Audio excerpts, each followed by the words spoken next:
Hello, today our presentation is on mitral regurgitation. In our group we have Alexa Del Rio, Ariel Andrews, April Galong, Mildred Jimenez, and myself, Alex Gustin.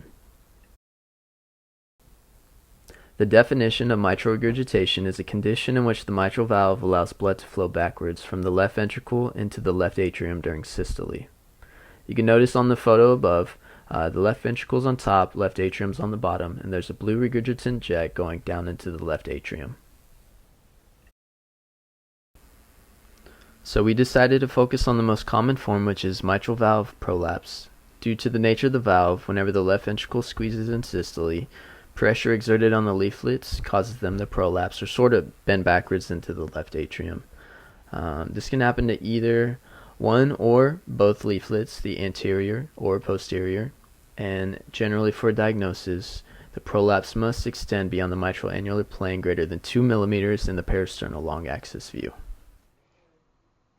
Here are the causes of mitral valve prolapse.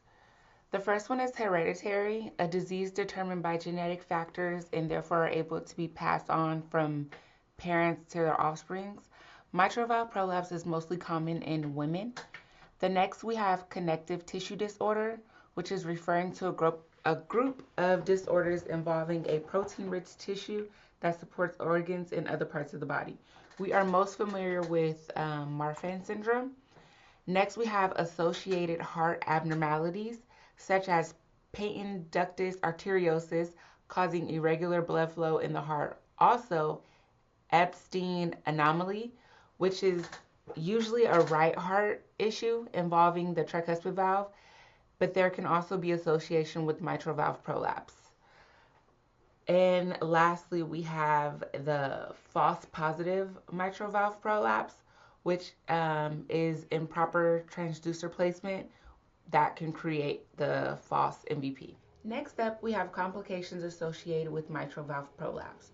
Progressive mitral regurgitation, which can lead to valve replacement. TIA, known as transient ischemic attack, a brief stroke lasting 24 hours or less. Ruptured chordae or papillary muscles resulting from severe mitral regurgitation. Arrhythmias, known as irregular heart rhythms. Signs and symptoms include chest pain, dizziness, palpitations, and syncope, which are all due to decreased cardiac output. Okay, so now we are going to talk about some of the 2D echocardiographic findings of mitral valve prolapse. So, as sonographers, it is our job to help the doctor diagnose each patient with the pathologies that they are encountering so that they can receive the proper treatment. This is important because we need to get good pictures, good images to help each patient receive the best care possible, correct? So when it comes to mitral valve prolapse, we are looking for specific things if we are suspecting of mitral valve prolapse. Some of the findings include left atrial enlargement, left ventricular dilatation, improper leaflet coaptation. They could have both leaflets, so both the anterior and posterior mitral valve leaflets prolapsing back into the left atrium, or maybe only one of them. And here I have decided to include some of the pictures that I have from a patient that I recently scanned with mitral valve prolapse.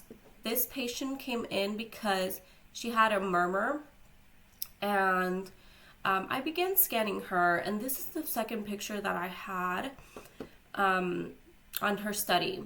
And I'm going to play it for you guys. Here's how it looks. Right away, I knew there was something not quite right. The first thing that caught my eye was the left atrium was structurally bigger or enlarged compared to the other structures. And it was actually, because when I measured it, it turned out to be 4.2 centimeters or 42 millimeters in dimension. Then I noticed that the mitral valve leaflets prolapsed back into the left atrium. I knew I had to pay extra attention to the mitral valve. So as I continued my study, I began the investigation. Before I move on to four chamber, I do want to note that mitral valve prolapse is best evaluated in the parasternal long axis view. And this is because on the 4-chamber view, the mitral valve already has like a saddle shape, which makes it look like it's prolapsing, even though it could be completely normal.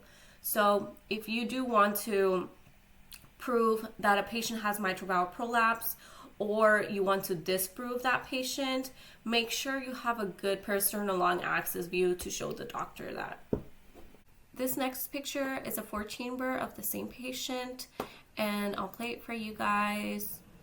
Here you can see both of the leaflets prolapsing back into the left atrium. The left atrium also looks enlarged, as well as the left ventricle looks slightly dilated. Okay, moving on to M mode. This is personally my favorite picture for the evaluation of mitral valve prolapse, because you can very clearly see how it's prolapsing back into the left atrium. The picture on the right is actually the picture from my patient. So some of the findings of N mode is mid to late systolic prolapse of the anterior mitral valve leaflet, or it could be posterior mitral valve leaflets, either just one of them or both of them. Next is the holosystolic prolapse of the anterior mitral valve leaflet and posterior mitral valve leaflet, or both. You could have both as well. Here you can see how both of the leaflets are prolapsing back into the left atrium, although the posterior leaflet is significantly doing it a lot more than the anterior mitral valve leaflet. I like how it can be appreciated on M mode. Okay, so now I'm going to talk about the additional measurements that we use to assess for mitral regurgitation. So on this slide, I'm going to talk about the color flow Doppler and the continuous wave Doppler. So for color flow Doppler, we use this as a qualitative measurement to assess mitral regurgitation, such as the jet size and the direction of the regurg. If mitral regurg is present, we'll notice a turbulent high velocity flow where the jet will be directed either centrally or eccentrically.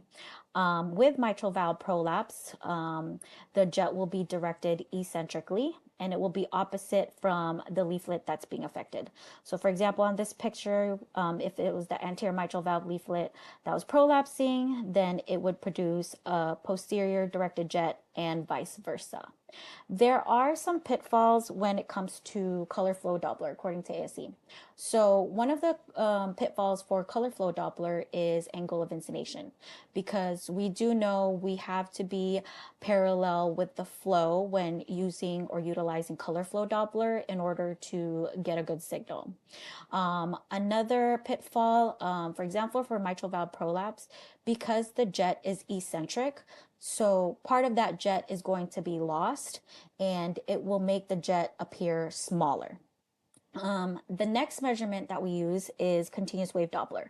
So with continuous wave Doppler, this is another qualitative assessment that we use for mitral regurgitation, and it provides us with such as the density, the contour of the jet, and even the timing of the regurgitation. So if we have a pretty dense waveform, then that could indicate severe mitral regurgitation. Whereas if we have a faint signal, then that could indicate a trace or mild MR. Like color flow Doppler, continuous wave also has some of its pitfalls. So for example, the density of the jet is gain dependent. So if you don't adjust accordingly, you could be underestimating or overestimating your mitral regurgitation. Another pitfall was actually mentioned by 2023 John, because 2023 John was very pressed on us for measuring mitral regurgitation in our continuous wave Doppler, but 2024 John is now saying to not measure mitral regurgitation on continuous wave Doppler because we could possibly be picking up aortic stenosis flow. Okay, so for the next slide here, I'll talk about the other two measurements that we use for assessing mitral regurgitation, such as PISA and pulmonary vein assessment. So for PISA, this stands for proximal isovelocity hemispheric surface area. And with PISA, we use this to measure the size of the coaptation defect, the size of the hole, also known as EROA. So EROA, it stands for effective regurgitant orifice area. And then we use PISA, like what I said, for the size of the coaptation defect. On here on this slide, you'll notice two equations. One for the effective regurgitant orifice area, that gives us that value, and then the other equation to give us a value for the MR, mitral regurgitation volume. In order to obtain these values, there are a couple of things that we need. So first, we do need our PISA radius. We also need our aliasing velocity from our color flow map. We need our MRVTI from our continuous wave Doppler. And then we also need an MR peak velocity from our continuous wave Doppler.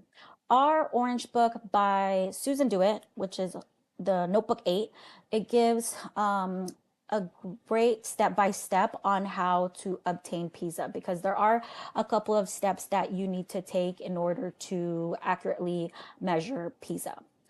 Like the other measurements, PISA also has its pitfalls. So some of these pitfalls, for example, according to ASC, if you have two mitral regurgitation jets, you can't measure PISA.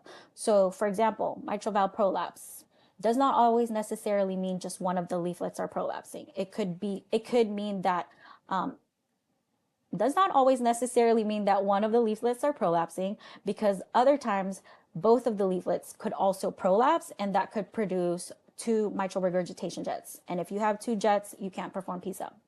Also, another pitfall is PISA is always assuming that you have this perfect hemisphere shape or this circular shape. And that's also not the case, such as like for an eccentric jet, it does not always necessarily mean you have a perfect hemisphere shape. And you can't measure PISA again if you don't have that hemispheric shape. Another pitfall is the PISA radius, just the measurement of the PISA radius. Even if you're off just by a little bit, even if it's a small error, you could totally either like overestimate the mitral regurgitation severity. And then the next measurement that we also use is pulmonary veins assessment. So this is another qualitative assessment that we use for mitral regurgitation. We do know that for pulmonary veins assessment, the normal flow is we'll see systole and diastole above the baseline and atrial kick below the baseline. Whereas if we have severe mitral regurgitation, we'll notice this reverse S wave below the baseline. And again, ASC did say that one of the pitfalls that ASC did mention for pulmonary veins assessment is that because of such as eccentric jets like mitral valve prolapse, it could alter the flow pattern. So in conclusion to the measurements that we use for mitral regurgitation, all the jets are different size, different directions, could be multiple jets, but not one of these measurements should just be used when assessing for mitral regurgitation. We should always remember to use both our qualitative and quantitative assessments to accurately assess for mitral regurgitation. So with that being said, I'm now going to hand it over to Millie, who's now going to talk about the treatments. Okay, bye. Mitral valve prolapse typically does not require any type of treatment. Even if it does cause mitral regurgitation, either mild or moderate, typically all you would need is monitoring. So monitoring just means follow-up visits and a change in diet. So typically change in diet would mean a low sodium, low salt diet. If mitral valve prolapse does cause severe mitral regurgitation with or without symptoms, then mitral repair or replacement would be needed, or medication will be prescribed. Some medications that are given with mitral valve prolapse with severe mitral regurgitation are diuretics, which lessen the fluid in your body, in your lungs and your body. Another medication would be high blood pressure, and this lessens the pressure by relaxing the blood vessels and slowing the heart rate. And lastly, another medication that is given are anticoagulants, which lessen the chances of any blood clots that can form. In terms of mitral valve repair is the most preferred method just because it saves your existing valve and also preserves your heart function. In a repair, what the surgeon will do is go in and actually cut the piece that is causing the prolapse, so like either excess tissue or any damaged part of the valve will be excised, and then also a ring may be put in to reinforce the opening, and then the excision that's made in the leaflets will actually cause the leaflet, or make the leaflets coapt tighter to reduce any regurgitation. Another procedure that is done for repair is a transcatheter edge-to-edge repair. And what this is a catheter that's led through an artery, normally from the groin. It goes up to the right atrium. From the right atrium, it'll cross over to the left atrium and down into the left ventricle, where a clip is placed on the anterior and posterior valve leaflets. And what's nice about this is that the clip can actually be unclipped and repositioned as needed. So it can be repositioned to ensure the maximum reduction in regurgitation. Another similar procedure is a stitch procedure. And what this is instead of a clip, it's actually a stitch that is made on the A2 and P2 segments of the valve. And the only difference is that this is not done through a catheter, it's actual surgery. But it has a very similar idea where it will coapt the leaflets better to close and reduce regurgitation. Another thing that is done is sometimes cords will be the ones that are damaged and need to be replaced. So the surgeon will go in and actually insert artificial chordae, which will help with the coaptation as well. Besides this, there's actual replacement, which is done through open heart surgery. So normally it's an incision in the chest, or there's also less invasive ways they do it, which they go through the right side of your chest and make smaller incisions.